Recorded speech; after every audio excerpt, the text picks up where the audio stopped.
on the form say you don't like us. Me no get the time for the hate and the bad energy. Got my mind on my money.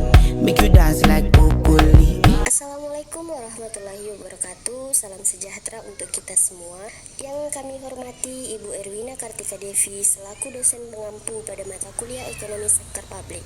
Sebelumnya perkenalkan kami dari kelompok 9, saya sendiri Bose Mirnawati dan rekan saya Sinta Andriani.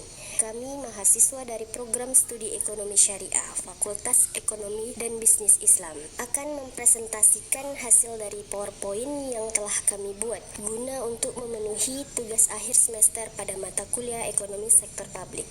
Baiklah, di sini rekan saya Sinta Andriani akan membacakan judul serta poin-poin penting yang telah dituliskan dalam PowerPoint ini. Untuk saudari Sinta Andriani dipersilakan. Selanjutnya, adapun pembahasan yang terdapat di dalam PowerPoint kelompok kami ialah poin A itu terdapat peran pajak dalam pembangunan, yang B itu prinsip pengenaan pajak, yang C dampak pajak terhadap kesejahteraan, yang D itu dampak pajak terhadap produksi, lalu yang E dampak pajak terhadap distribusi pendapatan, dan yang terakhir itu poin F dampak pajak terhadap keinginan untuk bekerja.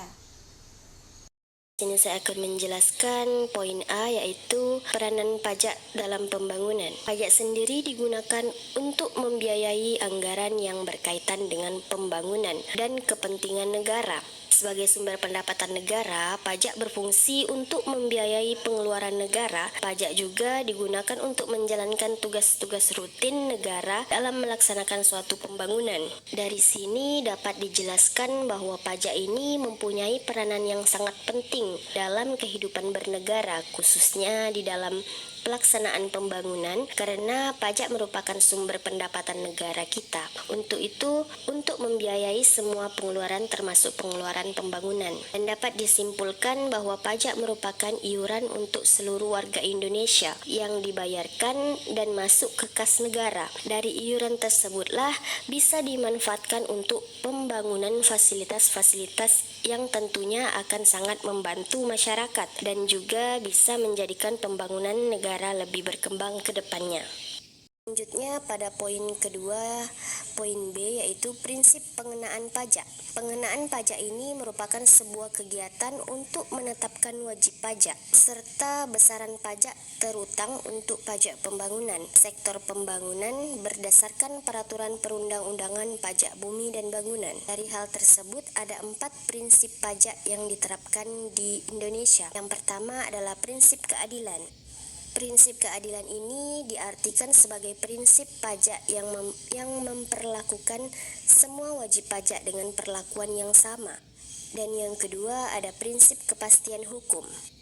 Dalam prinsip ini harus dalam ketentuan undang-undang perpajakan dan peraturan perpajakan suatu negara, sebab sudah seharusnya sistem pemungutan pajak didasarkan pada sebuah ketentuan hukum dan dilakukan secara jelas, terang serta pasti. Di poin ketiga ada prinsip efisiensi ekonomi, yaitu adalah prinsip pajak yang menggambarkan bahwa pemungutan pajak harus mampu mencapai tujuan tanpa biaya yang besar dan tidak menimbulkan permasalahan. Dan yang terakhir di poin keempat adalah prinsip ketepatan waktu.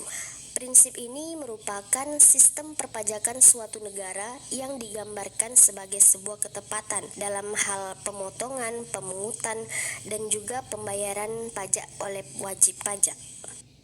Selanjutnya pada poin C, yaitu dampak pajak terhadap kesejahteraan.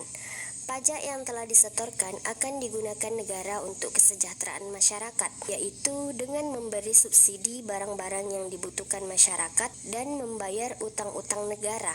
Selain itu, pajak juga digunakan untuk menunjang usaha mikro kecil dan menengah agar perekonomian dapat terus berkembang. Baiklah, untuk materi selanjutnya akan dilanjutkan oleh rekan saya Sinta Andriani. Kepadanya dipersilakan. Baiklah, selanjutnya itu di poin D ini dampak pajak terhadap produksi. Nah, adapun dampak pajak terhadap produksi ini yaitu merupakan pengaruh pajak yang dapat mengakibatkan adanya penyimpangan dalam penggunaan faktor produksi, yaitu di mana penggunaan faktor produksi yang seharusnya dapat menghasilkan produksi maksimum menuju ke arah penggunaan yang menghasilkan produksi yang lebih sedikit. Baiklah, selanjutnya itu poin E, yaitu tentang dampak pajak terhadap distribusi pendapatan. Nah, pendapatan melalui pajak tadi ini sebenarnya tidak mampu untuk memperbaiki kondisi kesenjangan masyarakat. Hal ini terjadi karena kebijakan perpajakan yang ada di Indonesia lebih ditujukan untuk meningkatkan penerimaan negara, bukan sebagai alat untuk mendistribusikan kesejahteraan. Selanjutnya, uang yang diperoleh dari sektor pajak ini akan terus mengalami perputaran. Nah, hal ini juga bisa membantu meningkatkan pendapatan masyarakat. Baiklah, selanjutnya itu pada poin F, yaitu tentang dampak pajak terhadap keinginan untuk bekerja. Nah, jika pajak progresif tadi ini dikenakan pada pendapatan tenaga kerja, maka tenaga kerja tersebut akan berkurang keinginannya untuk bekerja, dan juga tenaga kerja tersebut juga akan kurang keinginannya untuk giat bekerja, sebab apabila penghasilannya bertambah, maka sebagian besar hanya akan dipungut oleh pihak pemerintah saja. Nah, jadi pajak progresif ini hanya akan mengurangi insentif pekerja seperti itu.